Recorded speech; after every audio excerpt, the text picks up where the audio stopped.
Yo, what's happening, everybody? How's it going? Welcome in. Got another little build for you guys. This is just my easy warden build, the 1 bar build. It's very strong. It carries through content pretty easy. It was purposely designed for Infinite Archive, but I've managed to get Flawless Conqueror with it with ease. I can get through Vatran Hollows with it. Yeah, so it's a very strong 1 bar build. If you're lazy like me, I don't really care for 2 bar builds. If I want to play a 2 bar build, there's nothing really out there really pushing the damage in terms of 2 bar, other than an Arcanist. That's just kind of where it's at. So, it's nice to build a 1 bar build with scribe abilities and stuff and still do relatively okay at an easier pace. So let's jump into it, shall we? As you can see, I got 64 in the health, as we don't need the extra mag and stuff. In terms of gear, we do have 2 different types of setups. I will jump into both of them. As you can see, we're running the Munderstone. We got 64 in the health and the attributes. I'm still at 4.4k weapon damage. It's pretty nice. And then obviously with our abilities, obviously with the Chillin' Soul Burst, we take the frost damage, the lingering frost damage, and then I also take the minor breach. That gives us minor breach then. Obviously unstable wall of elements. This will give me my off balance, which in turn helps with more DPS. I then have Caltrops for the major breach. That is a flex spot. I will get into it. And Grippling Shards is also a flex spot, and the first one's also a flex spot, providing what we're doing. So and then obviously we take Polar Wind. We have the bear. The bear's up just as a passive pet. We don't use our ultimate. We don't do any of that. And the reason why is we can cater our health recovery all the way up to the 2.1k mark with this setup. So obviously we're in 6 medium, 1 heavy with this setup. So we're in deadly, and then we've got an Oaken Soul Ring, and then 5-piece Reliquin. Reliquin you will get from Cloud Rest. It doesn't have to be perfected. You're not going to gain much. I think you gain 1,000 stamina from having it as perfected. And Deadly is a PvP set from the top town. I think it's Bruma. Is it Bruma? It's from this town up here. Yeah, it's Bruma. So you can get that from Bruma, from the people in Bruma. You can also get it from the guy what sells the gear at your home base in campaign. Yeah. So that's a PvP set. You can buy it from a guild trader too. So that's really, really nice that you can do that. So this build purposely is more for like group content for myself. I normally run this when I'm running group content. So if I'm in a dungeon, I will run this. A group dungeon. Where if I'm in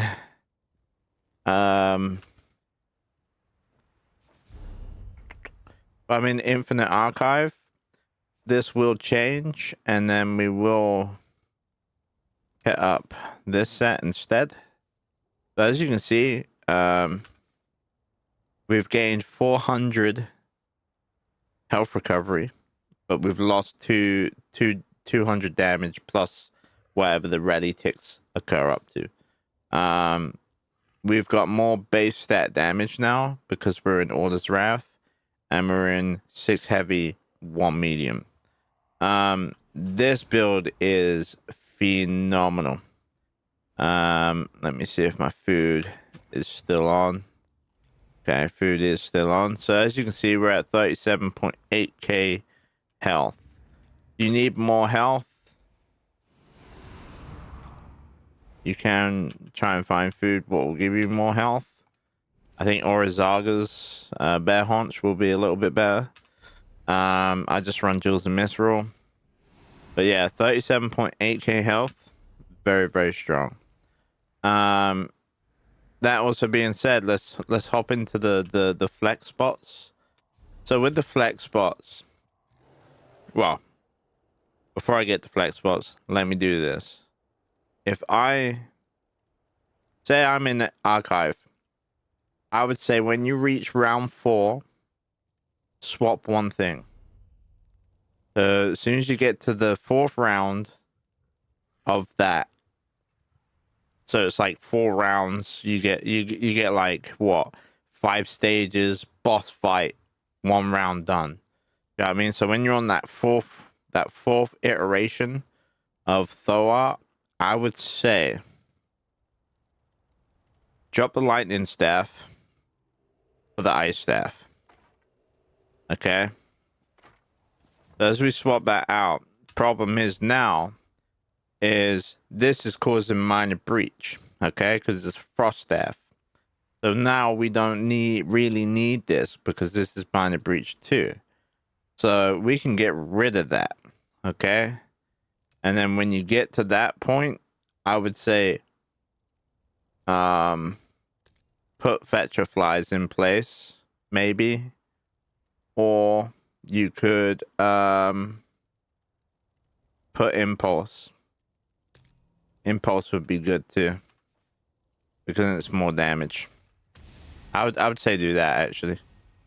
I would say impulse. Yeah, because this is causing minor breach now. Guaranteed minor breach. We won't need that minor from that other thing. And then I'll just say start pumping these out. I would say when you get this one morphed, mine's not morphed yet, but I would say when you do get it morphed, take the elemental ring as it does more damage. Plus you get the minor protection from it, which would be super nice.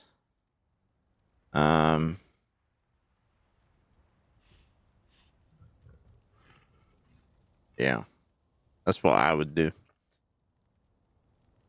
I'm just trying to think what else you could put there instead. You could do soul trap with soul splitting trap. You could do the orb from the undaunted tree.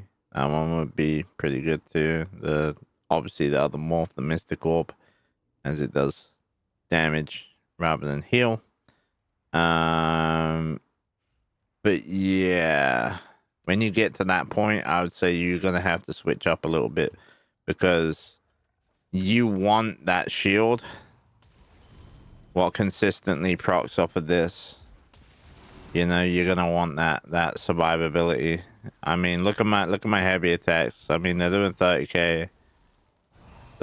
You know, 30 on a crit. So like it's got good damage, right? Okay. Let me switch back to what I had. Boom. And then let's put that one back on. Where is it? In the soul tree. Put that one back on. So, that also being said, as you can see, we got tons of AoE. So, realistically, for the best part, this loadout will serve you just fine in dungeons, trials, whatever, right? If you're doing Maelstrom, I would get rid of this. Right? I'd drop Crippling Shards, and I would run Crush and Shock. The reason why is there's a lot of NPCs in Maelstrom Arena. What can be interrupted? You've got archers, you've got mages, you've got ghosts, you've got the frost round with the trolls what are bashing the frost ice packs, you know, to prevent you standing on them. There's so many things you can interrupt. in Maelstrom Arena. So having that interrupt, very, very handy. That being said, in certain situations, certain parts of Vatishran hollows may well be the same case. But for the best part, I would probably just stick to the dots and just keep the pure damage. And then if you need to interrupt, just go and bash. Because you'll be better off for it. But as you can see, yeah, let's just go ahead and put some of these dots out for us. As you can see, we're doing tons of dots pressure, you know, and we're getting tons of heavy attacks. It says we're only doing 14k on combat metrics. I don't think combat metrics really comes into it when it's a heavy attack build, because you're wanting to look at your heavy attack burst hits, right? It's the end of the pole from the lightning staff. So what I've noticed with the lightning staff is if you're a little bit further away, you're gonna get more crits. As you can see, look, 13.5s.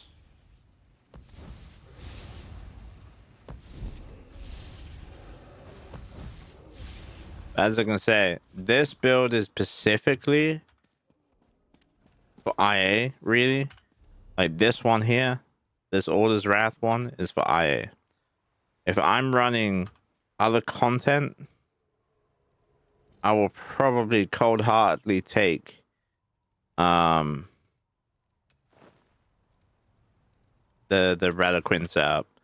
We do lose the health recovery, but what makes it really, really, really good is this. So every time when I do a light attack now or a heavy attack, we're putting these whirlwinds around our enemy, look, and they do a ton of damage. As you can see, we're already doing 21k, so we've gained so much more damage just from this alone, right?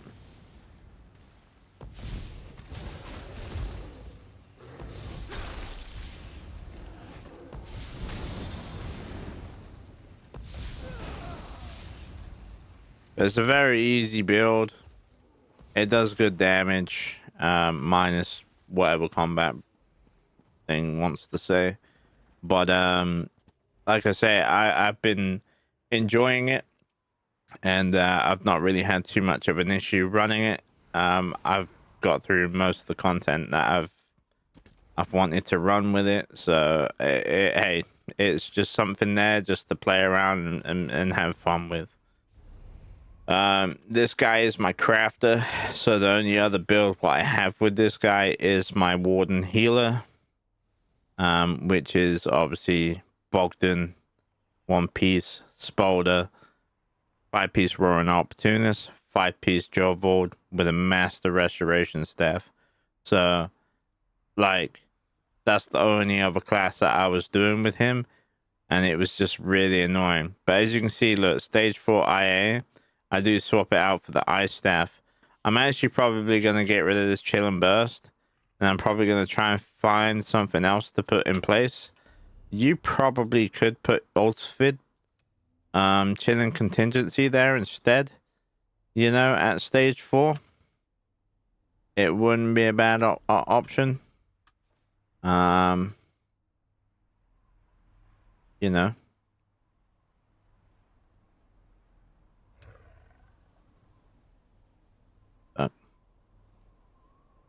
I need that one. And then we need to go deadly. I imprinted my stuff, which we do not want to do. Boom. And then let's do that. There we go. Corrected. So yeah, like I'd probably run this. With this one as well. You know, you're gonna give him that Von. They'll get me minor vulnerability, is it? Yeah, minor Von. So I'd probably rock that at stage 4. And then it's just the case that you'll be heavy attacking stuff too, you know. As you can see, look, 47k on a heavy attack, dude. Like what? 30k. Doesn't always crit, but when it does... Alright, let's put our stuff down. 47k. 47k. 47k. 30k. 30k. 30k. Like, the numbers are there, dude. I'm pretty happy with it. As you can see, we got up to 5.1k weapon damage. So we got more than enough damage. Our resistances are good. 24, 26. And it's more of this health recovery. Really allows us to, you know, most things what hit us, our health just goes like that. Like, it literally, like, we get hit and then it goes back up because it's so potent, right? It's just really, really strong. The reason why we go 64 in the health is so this one ticks a lot more. As you can see, based on your max health. So the higher your health is, better that's going to be. I think 37.8k health is more than enough for sustainable ticks. You know, obviously people would be like, oh, you can get it more than that. You know, hey, if you want to tweak the build, and go ahead. This does fine for me. There's 3.5k ticks. I'm happy with that, dude. Do you know what I mean? That's the easy warden builds. I hope you all enjoy. If you want to know what I've got on my scribed abilities here. So on the Ulsvid, we take the frost damage, we take lingering frost damage and minor vulnerability. And then with the other one here, we take frost damage, lingering frost damage, and then we take minor breach. You can also probably fit this one in if you need a little bit more single target pressure, and you feel like you want more single target pressure. Then this is just frost damage, lingering frost damage, and then major savagery and major prophecy. I felt like it wasn't really needed, so I dropped it, and we went with just more ground AoE pressure. And just, yeah, went that route. But yeah, that's the 3-piece build setup that I use for the warden, for the easy build. But like I say, you're just running normal content, you know, I would say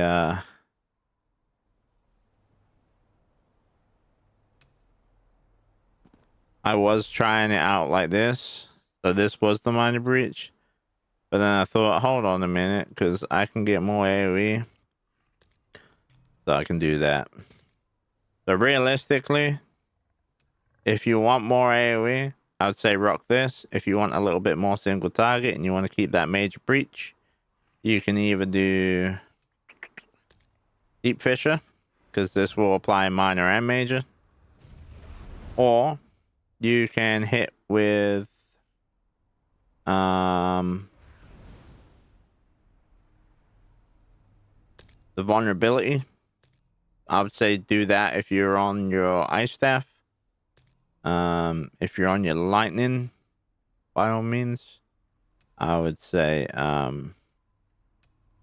just do what I was doing with the where is it, with the caltrop, because then you're gonna get that extra AoE damage and pressure. It's just better for the build, you know. Let's hop into CP. As you can see, I got focus bending. This gives me 10% healing done. Really helps with this big burst heal. What we got, as you can see, I just did a 22k. No problem. 12s. Yeah, 12 to 22.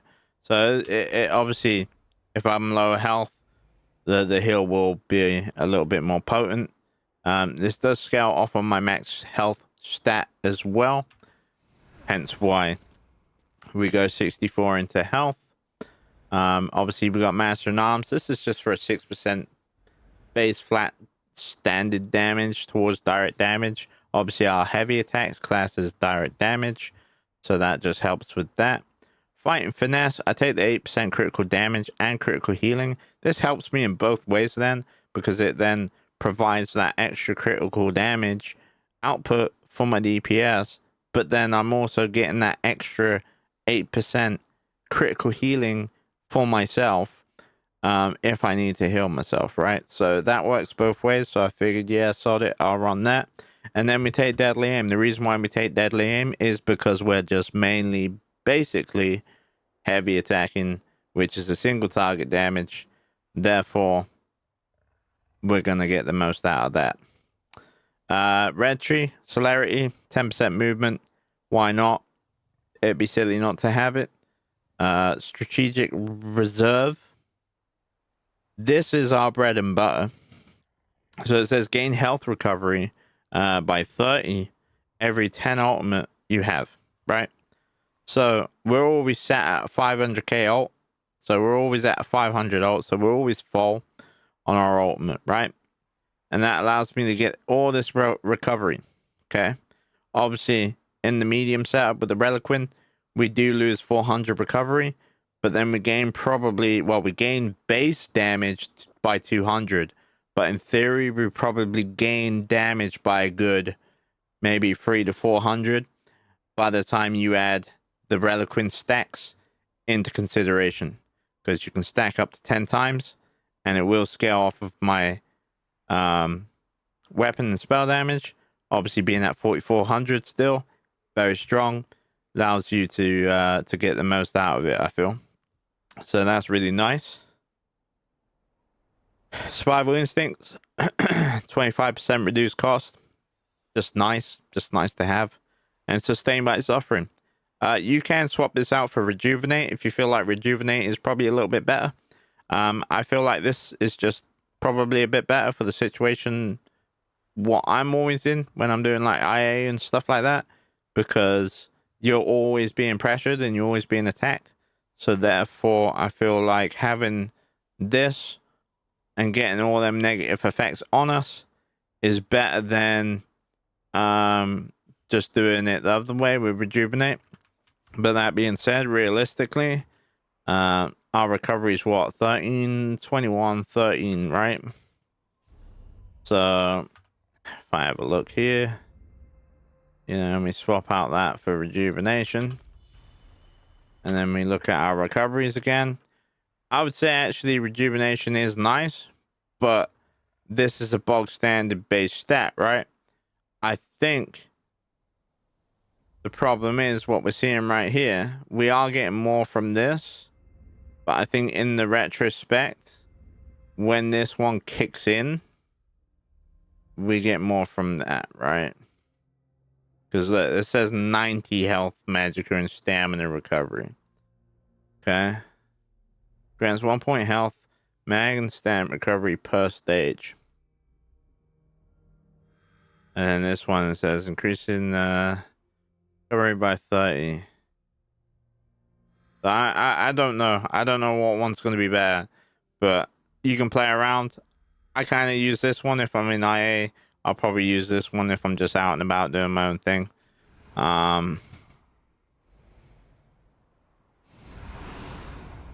I've lost health. Wait, no. That's about right. About right? Maybe. I mean, that's the only thing that changed. It's about right. About right. It's just been tripping. So yeah. Either Sustained or Rejuvenate.